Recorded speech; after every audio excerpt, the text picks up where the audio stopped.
Programme میں آپ کا ایک بار پھر خیر مقدم۔ احمد رشید صاحب فرمائیے گا، جب ہم شمالی وزیرستان کے حوالے سے بات کرتے ہیں تو آخر یہ حق ہمیں کیوں نہیں ہے کہ ہم پاکستان کے ہی تناظر میں اس معاملے کو طے کریں، اور امریکہ کے ساتھ جب ہماری رفاقت کو اتنا عرصہ ہو گیا ہے تو یہ اعتماد بلڈ کیوں نہیں ہوتا کہ جب ہم یہ کہہ رہے ہیں کہ وقت ہمیں منتخب کرنے دیں، ہمارے اپنے مسائل ہیں، ان مسائل کی روشنی میں ہم معاملات طے کریں، آپ امریکی پالیسیوں پر نگاہ رکھتے ہیں، آخر امریکہ میں یہ اعتماد پیدا کیوں نہیں ہو رہا ہمارے لیے؟ میرے خیال میں اعتماد بہت پیدا ہوا ہے جی۔ اگر آپ دیکھیں اسٹریٹجک ڈائیلاگ جو ہوئی ہے پچھلے دنوں میں، اور جدھر جنرل کیانی بھی شامل تھے اس میں، اس کے بعد بہت، مگر آپ یہ بھی دیکھیں نا کہ ٹیررسٹ اٹیکس بھی ادھر بھی بڑھ رہے ہیں۔ اب یہ پاکستان کا قصور تو نہیں ہے، یہ تو ہے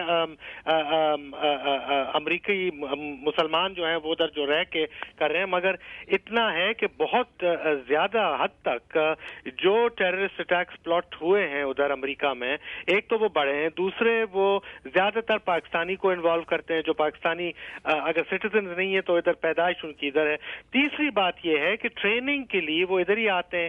ابھی جو اس فیصل شہزاد سے پہلے آپ نے دیکھا افغان جو تھے وہ زازی، نجیب اللہ زازی، وہ بھی افغان نیو یارک میں ان نے وہ سب وے کا بم کا پلاٹ کیا تھا، وہ بھی ادھر سے ٹریننگ کے لیے آئے تھے۔ اس سے پہلے وہ 5 نوجوان لڑکے جو ادھر سرگودے میں پکڑے گئے ہیں۔ تو آپ کوئی ایک چیز کو نہیں دیکھ رہے، امریکی جو ہیں وہ زیادہ پریشان یہ ہیں کہ ہر جو مطلب القاعدہ کے انفلوئنس میں آتا ہے یا ایکسٹریمزم کے انفلوئنس میں آتا ہے، وہ فوراً مطلب پاکستان کے لیے ایک بی لائن ٹکٹ خرید لیتا ہے، ادھر پہنچ جاتا ہے، اور کچھ کانٹیکٹس کے ساتھ وہ نارتھ وزیرستان میں بھی پہنچ جاتے ہیں۔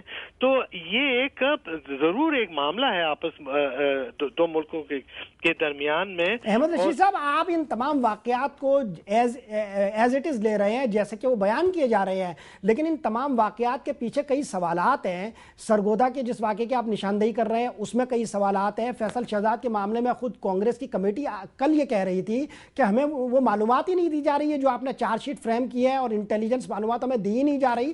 خاصی مشکوک معاملات ہیں، یوں لگتا ہے انٹیلیجنس کی زبان میں جسے ایلیبائی کہتے ہیں کہ کچھ واقعات کے لیے ایلیبائی کریٹ کیا جا رہا ہے۔ سوات میں جب آپریشن کرنا تھا ایک لڑکی کی ویڈیو آ گئی، اب سامنے آ گئی یہ بات کہ یہ ویڈیو بنوائی گئی تھی۔ اس طرح کی جو ایلیبائی کریٹ کیے جا رہے ہیں، کیا ان تھیوریز کو جو ہے ویٹ نہیں دینا چاہیے؟ جی دیکھیں، یہ ایک کنسپیرسی تھیوری کہ ایسی باتیں کر کے تو ایک کنسپیرسی تھیوری پھیلا رہے ہیں جی کہ پوری امریکن انٹیلیجنس پاکستان کے خلاف لگی ہوئی ہے اور اس کا کوئی کام ہی نہیں ہے۔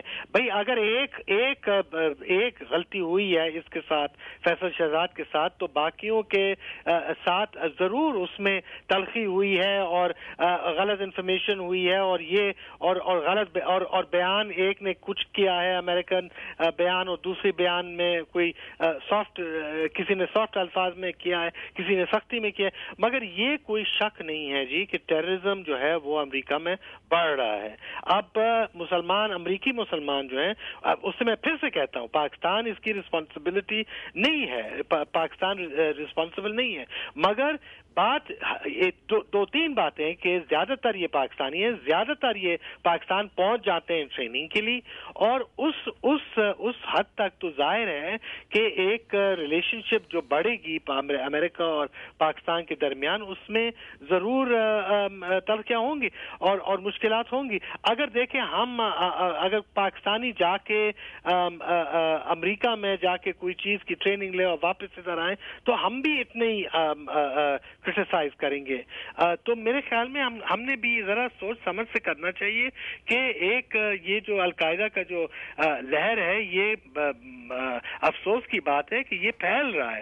ابھی آپ نے دیکھا ہے نائجیرین جو ہے وہ اٹھ کے یمن سے اٹھ کے اس نے کوشش کیا ہے کہ ایک بم پھاڑے جہاز پہ، امریکہ جانے والے جہاز پہ۔ تو اب پہلے یہ 10 سال کے بعد یہ القاعدہ کی جو فلسفی ہے یہ کوئی کم نہیں ہو رہی ہے۔ افسوس کی بات ہے کہ یہ پھیل لی ہے، یمن، صومالیہ، نائجیریا، نارتھ افریقہ، جدھر بھی آپ لے لیں تو یہ زیادہ بڑھ رہی ہے، کم نہیں ہو رہی ہے۔ دیکھیں جناب صاحب، ابھی میں گزشتہ رات ایک کتاب پڑھ رہا تھا، آپ نے احمد رشید صاحب کی گفتگو سنی، White House Years, Henry Kissinger کی۔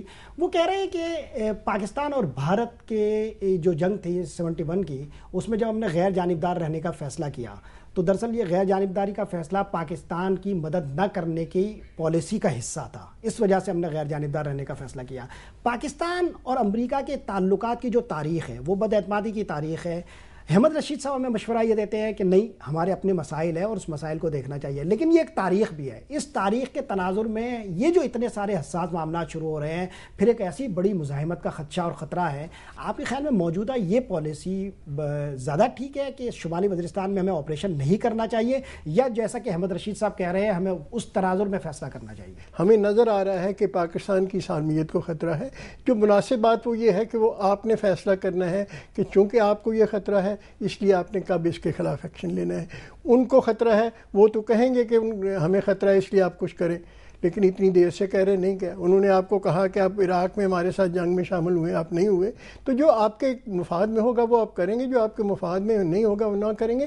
اور یہ خواہ مخواہ کی امریکہ کو کہہ کے کہ امریکہ یہ چاہتا ہے اس لیے ہم جو پاکستان کے حق میں وہ کام بھی نہ کریں، تو یہ میرا خیال ہے بڑی غیر مناسب اچھا، اس کے بعد کیا لگتا ہے آپ کو عسکری نقطۂ نگاہ سے کہ اگر وہ آپریشن شروع ہو گیا جیسا کہ آپ چاہتے ہیں تو ہمیں کیا کرنا پڑے گا، اور جو مزاحمت ہوگی اس کے ہمارے پاس کیا تیاری ہے؟ دیکھیے، سب سے پہلے تو سب سے بڑی بات یہ ہے کہ یہ پاکستان کی ریاست کی ایک باؤنڈری ہے۔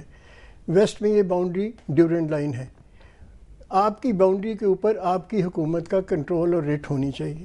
جن علاقوں میں ریٹ نہیں ہے وہاں بہت سارے اس قسم کے لوگ جا کے چھپے ہوئے ہیں، خواہ وہ فارنرز ہیں۔ ہم یہ ٹھیک ہے بہت اعتراض کرتے ہیں کہ ڈرون کے حملے ہوئے، تو یہ ہزاروں فارنر بیٹھے ہوئے، یہ آپ کی ریٹ کو چیلنج نہیں کر رہے، کیا کر سکتے ہیں آپ؟ ابھی تک کچھ نہیں کیا آپ نے، یا کچھ نہیں کر سکے۔ لیکن اس میں دو تین بہت بڑی چیزیں انوالو ہوں گی۔ جیسے آپ نے ساؤتھ وزیرستان میں جب شروع کیا تو آپ کو وہاں سے پاپولیشن کو نکالنا پڑا تاکہ جو بے گناہ لوگ ہیں ان کی جانوں کا کسی قسم کا نقصان نہ ہو۔ نارتھ وزیرستان میں بھی جب آپ جائیں گے تو آپ کو یہ کرنا پڑے گا، سب سے پہلے تو سارے راستے روکنے پڑیں گے تاکہ ان جو سویلین باہر جائیں گے یا جو وہاں کے رہائشی مکین باہر جائیں گے ان کے ساتھ یہ لوگ بھی نہ نکل جائیں۔ اس کے بعد جب یقین ہو جائے گا کہ جو لا تعلق لوگ ہیں وہ نکل گئے ہیں، ان کے لیے آپ کو ارینجمنٹ کرنے پڑیں گے تاکہ ان کو رکھا جا سکے، ان کے کھانے کا رہنے کا بندوبست ہو۔ پھر ان کے جو باہر بھاگنے کے راستے ہیں وہ بند کرنے پڑیں گے، پھر آپریشن کریں گے۔ اس میں آبویسلی دیر لگے گی، اور جب ہم کہہ رہے ہیں کہ آپریشن کرنا پڑے گا تو یہ کل کی بات نہیں ہے، یہ ڈپینڈ کرتا ہے کہ کب آپ تیار ہوتے ہیں، کب آپ کے پاس اتنی عسکری صلاحیت ہوتی ہے کہ آپ دوسری جگہ پہ بھی اسٹیبلائز کریں اور یہاں بھی جائیں۔